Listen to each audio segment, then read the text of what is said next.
Olá pessoal, tudo bom? Aqui é o professor Dr. Jack Brandão do canal Imagens em Foco.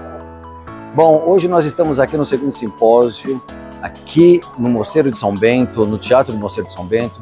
Nós estamos aqui para acompanhar diversos especialistas, diversos doutores, diversas pessoas do meio artístico que vão falar de modo especial, na realidade é o tema do programa, sobre Cláudio Pastro, considerado um dos maiores artistas que nós temos na contemporaneidade em relação à arte sacra. Cláudio Pastro foi um grande artista brasileiro que partiu, infelizmente, muito cedo, e nós temos hoje esse dia especial dedicado a ele aqui, exatamente no centro de São Paulo. Bom, querem conhecer mais? Venham com a gente!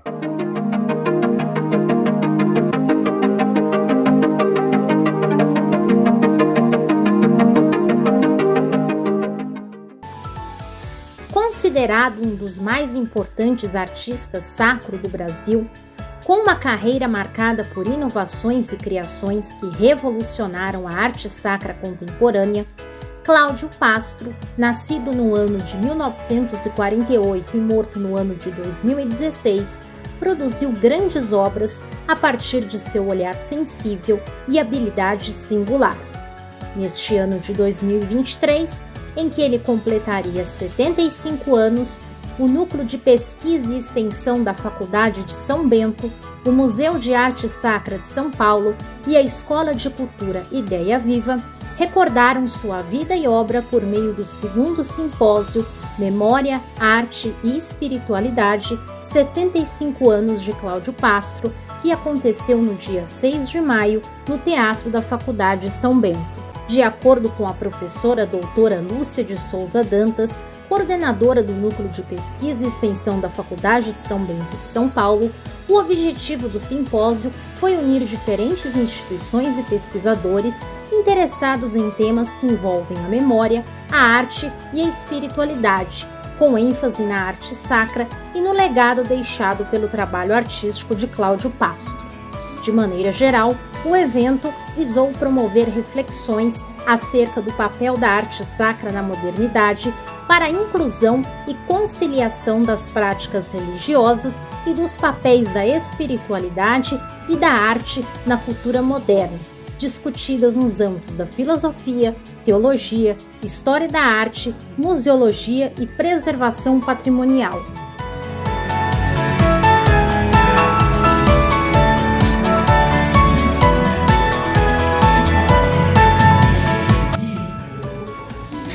Bom, nós estamos aqui agora com a Lúcia, coordenadora do NUPEX aqui no Mosteiro de São Bento, aqui na Faculdade de São Bento. Bom, Lúcia, vamos conversar sobre a questão do Cláudio Pastro de modo especial. Nós já vimos, nós estamos em meio ao simpósio, algo maravilhoso de um grande artista, porque nós sabemos que o Cláudio Pastro teve um papel muito importante, principalmente naquilo que nós chamamos de arte sacra. E é uma coisa muito importante que eu acho que é bom falar para as pessoas, a diferença que o Cláudio quis mostrar entre a arte sacra e a arte religiosa. Eu não sei se você queria falar alguma coisa. Olha, eu acho que concordo muito com essa síntese que você fez, porque, de fato, acho que o Cláudio Pastro, mais do que um artista maravilhoso, individualmente, daquilo que ele fez na sua obra, pintura, escultura, mosaico, múltiplas técnicas, múltiplos temas, ele tem uma presença como um divisor de águas, de um artista que assume que a arte sacra tem um caráter espiritual e metafísico, e não é apenas uma decoração de um espaço qualquer.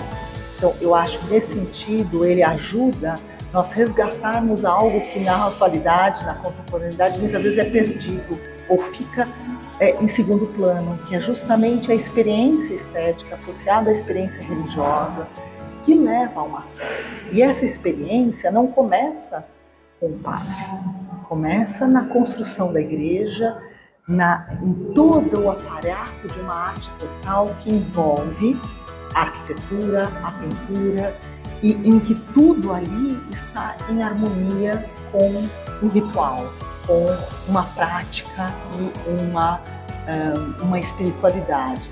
Então acho que nesse sentido o Cláudio Pastro, ele retoma um elemento que muitas vezes é perdido, não de um artista que um dia é convidado para fazer uma igreja e faz uma igreja como ele faz um retrato.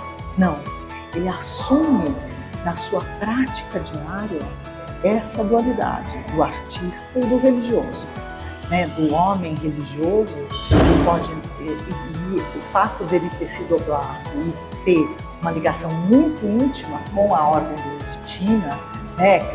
Na figura do mosteiro de Nossa Senhora da Paz, em Itapecerica da Serra, mas eu acho que a presença da ordem beneditina e do monasticismo, de todo o ambiente de culto, ora, labora, dos beneditinos, está de alguma maneira presente na sua prática artística. Então, nesse sentido, eu acho que sim, ele é um exemplo dessa divisão e um exemplo para que a modernidade entenda que a arte sacra não é apenas um tema da arte.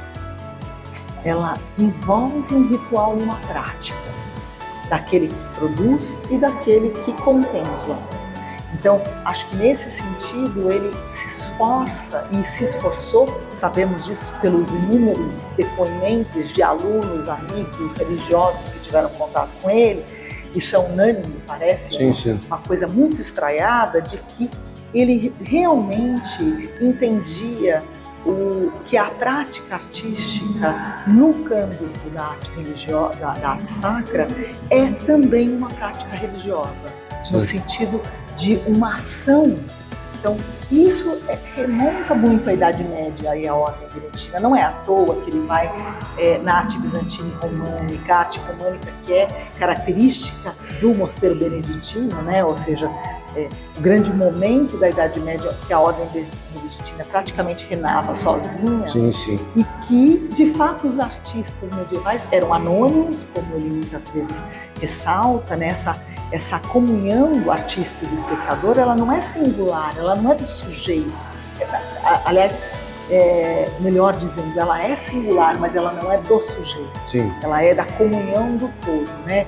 Quando a gente se irmana e se entende parte de um grupo e em comunhão com Deus. Então, nesse sentido, eu acho que o Cláudio Pastro faz uma atualização, ele vai ao retorno da arte antiga, da arte primitiva, da arte paleocristã, copta, bizantina, românica, como todos sabemos, mas não é apenas buscar uma iconografia qualquer ou uma organização cromática ou compositória, né? Não é apenas um elemento plástico, é também um elemento de concepção da arte. O que a arte significava para as pessoas da Idade Média, para o início do cristianismo, e ela era anônima porque não importava quem fazia. Sim. O simpósio foi dividido em 3 sessões, sendo que cada uma delas abordou uma das possíveis interfaces entre arte e religiosidade, a saber, a primeira sessão, nomeada Vida e Espiritualidade, teve como objetivo apresentar aspectos da vida de Cláudio Pastro, destacando a fértil relação que ele estabeleceu entre religiosidade e arte.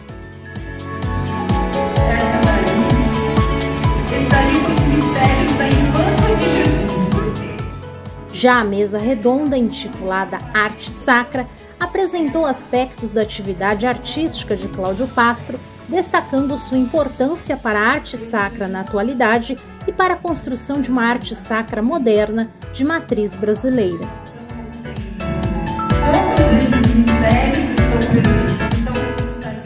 A terceira e última mesa, intitulada Memória e Legado, abordou aspectos da obra artística e arquitetônica de Cláudio Pastro, destacando o legado de sua obra para a arte sacra na atualidade, tanto nacional como internacionalmente.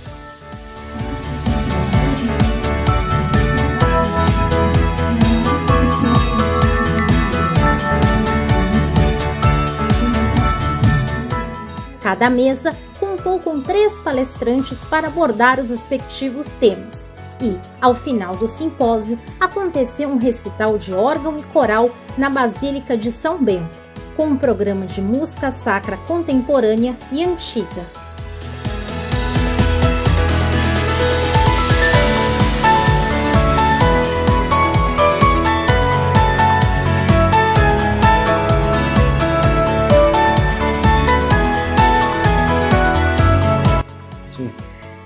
Então, por mais que nós estejamos aqui celebrando o homem, o sujeito, né, com nome e sobrenome, eu acho que ele nos aponta um caminho importante, que é o resgate do espaço, da diferença entre o espaço sagrado e o profano, da diferença entre religiosidade e temática. Então, a gente vê muito aqui no Mosteiro de São Bento, eu que sou professora aqui, eu vou muitas vezes, como eu dou aula de estética, tem um grupo de pesquisa de estética, então a gente vai muito na Basílica, estudar a Basílica, né? E é muito curioso a gente observar que há vários tipos de pessoas que transitam pela Basílica. A Basílica esta, do estilo de Boiron, que ele também gostava que faz o mesmo retorno, né? Sim. Fizeram o mesmo retorno ao bizantino e ao românico que ele. Então, na realidade é uma mistura. Exato. Boiron tenta fazer algo. O auge e o Boiron é um estilo romântico, né, do final do século XIX, que faz esse primeiro movimento de retorno a uma metafísica, a uma experiência de ascese no espaço religioso, né, que é verdadeiramente sagrado, que é sacro, que abre para o mistério. Então, eu acho que nesse sentido, o Cláudio, ele nos convida a fazer uma atualização, porque claro que este retorno ao antigo não é um retorno mimético, ele não simplesmente copia o bizantino ou românico, como também Boiron não faz isso. Ele atualiza, até porque ele está em absoluta consonância com as doutrinas litúrgicas da época, né? A Christiane Meyer mostrou muito claramente a simbiose e o conhecimento que ele tinha do Concílio Vaticano II e da renovação litúrgica que o Concílio Vaticano II propõe, e ele tem...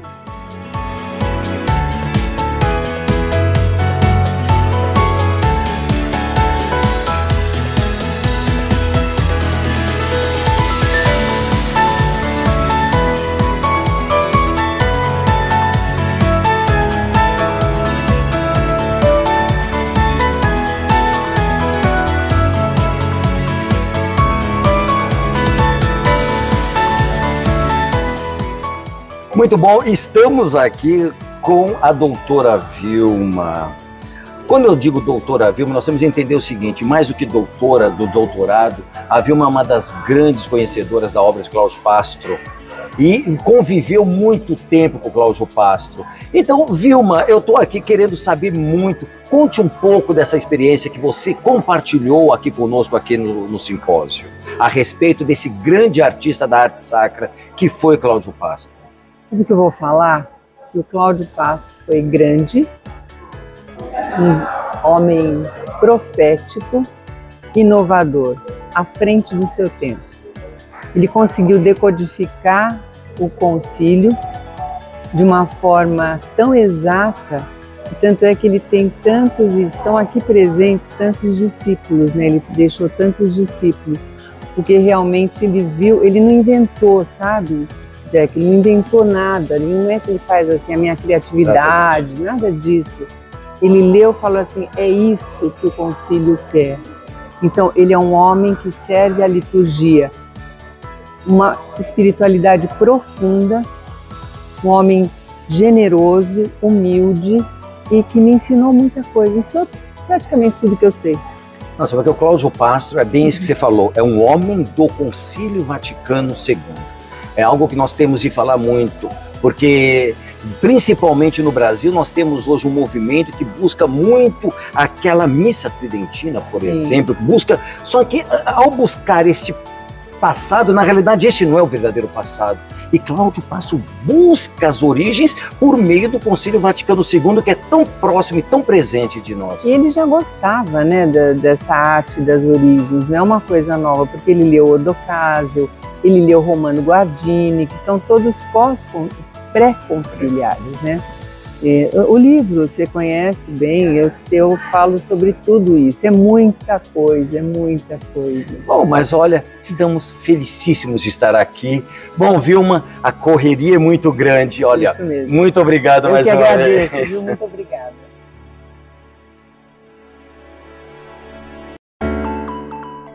Estamos aqui com a Maria Fonseca, é uma grande artista, nós já entrevistamos ela, inclusive para a revista Luminet Virtus, e hoje está aqui, e eu estou sabendo, estou muito feliz que você está morando em São Paulo, e olha, a gente acaba não se encontrando. A Maria Fonseca, nós podemos chamar, se eu posso assim dizer, é também, de uma forma ou de outra, uma discípula do Cláudio Pastro, e ela bebe da mesma verve do Cláudio Pastro. Maria Fonseca, eu queria saber de você, o que é para você estar aqui nesses 75 anos que nós comemoramos o Cláudio Pastro, aqui nesse local que é tão importante para nós aqui de São Paulo? Conte um pouco a sua experiência. É uma delicadeza, né? Aqui é um primor, cada um compartilhando as suas pesquisas em cima do grande dom que foi, né, o Cláudio Pastro, e ainda é suas obras no meio de nós. Inspirou muitos jovens, eu ainda jovem, né, dei essa inspiração.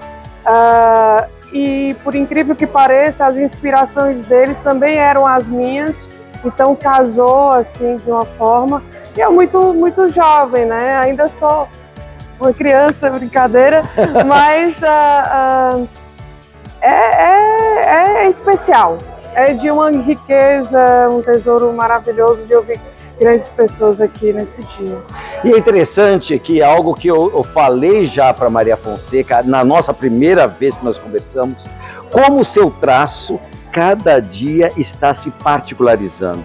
E isso é algo muito importante para o artista, porque, ou seja, você Sim. começa a dar suas primeiras pinceladas. Sim. Aí nós podemos dizer o quão jovem é, mas o quão madura já está se tornando. Essa maturidade o artista ele sempre passa, como a gente vê aqui, o Cláudio ele também passou por isso, né?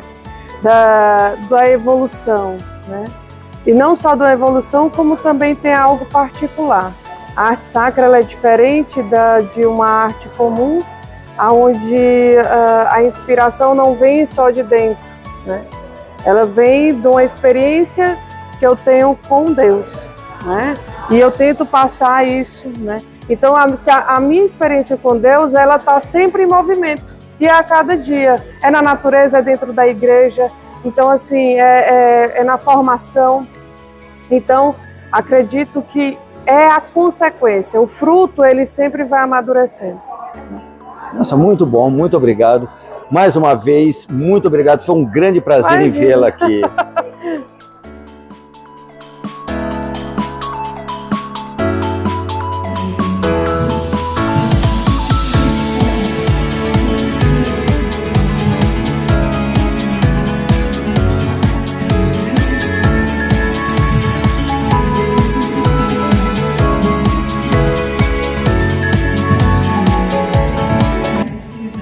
Vamos voltar à questão do Cláudio Pastro em relação, de modo especial, ao próprio concílio.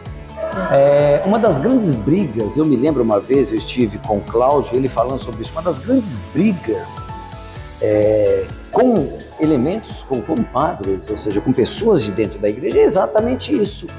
A adequação da igreja, do templo, aos modelos estabelecidos pelo Concílio Vaticano II.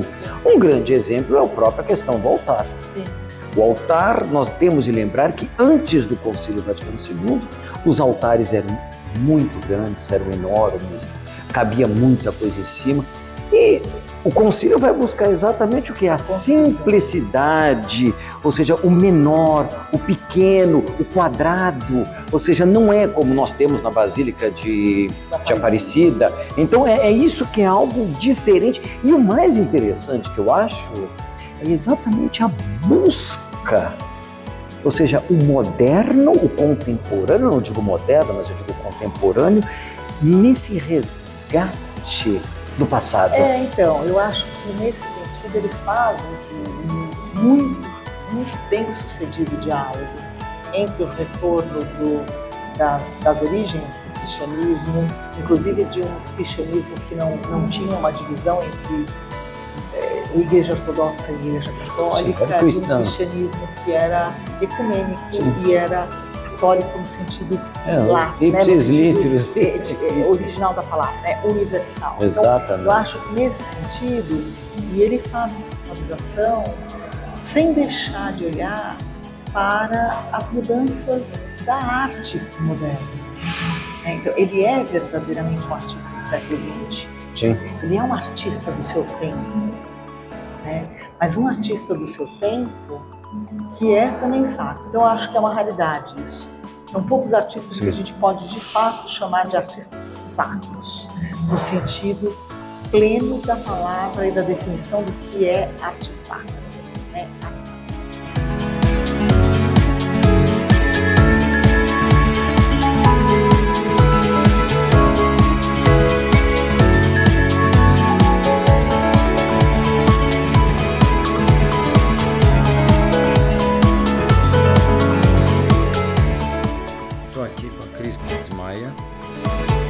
Certo tempo nós nos conhecemos e conhecemos ao Cláudio Pastro em um dos nossos cursos que nós fizemos lá no Museu de Arte Sacra, e a partir do qual convidei você para participar do meu grupo de pesquisa, e daí você continuou. Eu quero lhe perguntar o que levou você a chegar a querer coordenar e trabalhar com uma pessoa tão importante à arte como Cláudio Pastro. E como surgiu a ideia para o simpósio? A ideia de um simpósio sobre o Cláudio Pastro, nesse ano em que ele faria 75 anos, nasceu de uma falta de discussão, reflexão que tínhamos sentido no nosso grupo de estudos aqui da Faculdade de São Bento, né? Grupo de pesquisa em Estética e Arte Sacra, liderada pela professora Lúcia de Souza Dantas, e nós percebemos que se falava pouco de Cláudio nesses últimos tempos, parece que ficou um pouquinho adormecido. Então, eu que estava pesquisando várias coisas dele, porque sempre me interessou essa estética, esse trabalho do Cláudio, né? Eu sugeri se a gente não poderia aproveitar os 75 anos e fazer uma exposição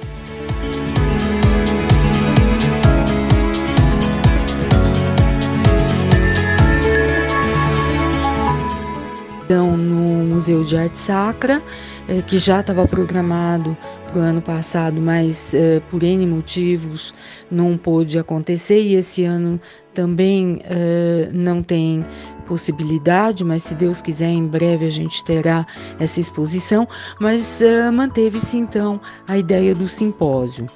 E aí a professora Lúcia quis abarcar o Cláudio não só como artista, mas ela queria trazer amigos, pessoas que estudaram com ele, que trabalharam com ele, para contar um pouco quem era o Cláudio como homem, como amigo, como professor, como colega de trabalho, e não só o Cláudio artista, né? Nós entrevistamos também a professora e ex-diretora geral do Adveniat, instituição de caridade voltada para a América Latina, que está ligada ao Bispado de Essen, na Alemanha, e a senhora Elisabeth Brigadier, que hoje tem 88 anos, foi uma grande amiga de Cláudio e continua a pesquisá-lo até hoje, né?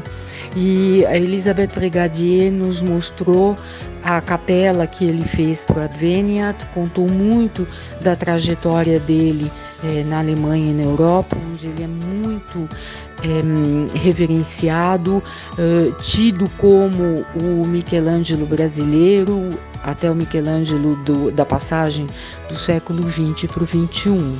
Isso tudo nos animou muito a tocar esse simpósio para frente nesses 75 anos, e penso que tivemos uma boa resposta de público, porque nós temos muitas inscrições e muitas pessoas hoje aqui, tanto amigos, colegas, ex-alunos, todo mundo muito interessado, né?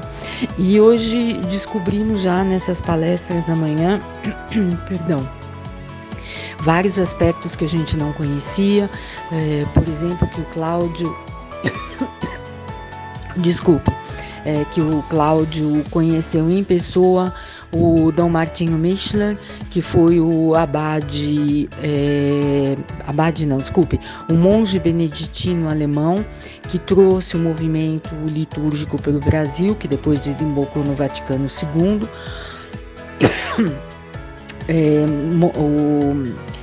O Dom Martinho era amigo da abadesa Doroteia, do mosteiro de Itapecerica, onde Cláudio foi viver e trabalhar.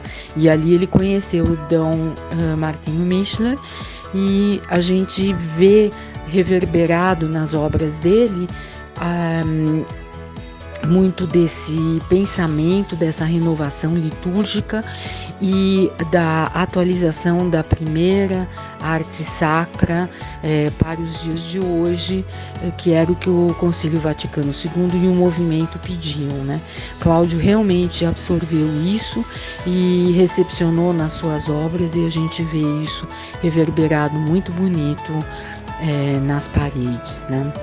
Então penso que esse dia hoje de estudos, de reflexão, é muito rico, tanto para a academia, porque Cláudio também trouxe a discussão da arte sacra em comparação à arte de devoção e à estética em geral para dentro da academia. Hoje discutir arte sacra, arte litúrgica é um tema acadêmico, que até há pouco tempo não o era, né?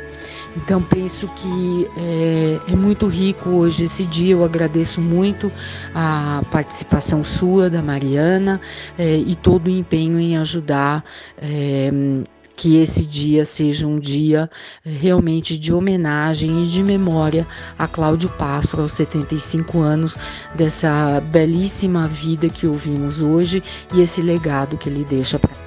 Outro aspecto, Jack, que nos motivou também nesse simpósio e que foi trazido é a questão da formação do Pastro.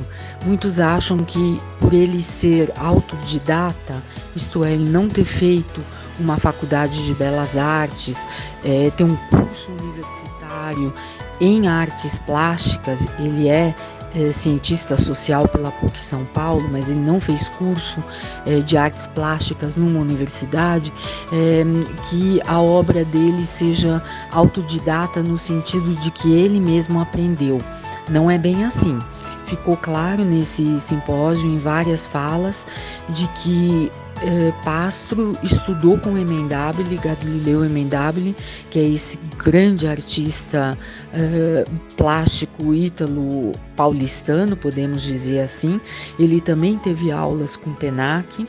Muito importante, ele teve aulas no Mosteiro Beneditino de Tepayec, no México, onde ele pôde observar a influência da cultura maia, asteca, enfim, da cultura local mexicana na arte sacra cristã mexicana, onde ele absorveu muitas ideias e trouxe também para a sua arte. E ele esteve, que é muito importante e é pouco falado, ele fez uma visita à Nigéria, na África, e visitou igrejas e mosteiro beneditino, onde ele viu a arte negra estampada nas paredes da igreja. Isso impressionou muito ele, e ele faz muitas Nossas Senhoras e Jesus Cristo com traços negros aqui no Brasil, muito bonito. Ele traz essa influência. Então Cláudio observou muita arte local. Também há que se mencionar que ele estudou muito a arte copta. Apesar de não ter registro que ele tenha ido a Alexandria ou ao Egito, mas ele estudou muito a arte copta porque também é uma arte local, é uma arte que traduz a cultura local à luz do cristianismo para dentro das paredes da igreja. Então, esse movimento de Cláudio no começo da sua arte é muito importante e ela está estampada e reverbera muito no grande painel que tem da igreja de São Geraldo, no Morumbi. Muito lindo aquele painel que começa com o Gênesis e vai até o Apocalipse e mostra bem essa influência copta, negra, latino-americana nessa primeira arte. E vemos ainda muito disso no painel do Adveniat, da Capela do Adveniat em Essen, na Alemanha. Muito interessante essas duas obras do começo da carreira dele, que eu gostaria de ressaltar. E aí, pessoal, gostaram desta verdadeira imersão pela riqueza da arte sacra sob os olhos de Cláudio Pastro? Pois então, não esqueçam de comentar, curtir e compartilhar em nosso canal. E é claro, se você ainda não se inscreveu, se inscreva para que possamos seguir trazendo tantas curiosidades para vocês voltada para o mundo das imagens. Hoje nós vamos ficando por aqui e até a próxima edição do Imagens em Foco. Tchau, tchau!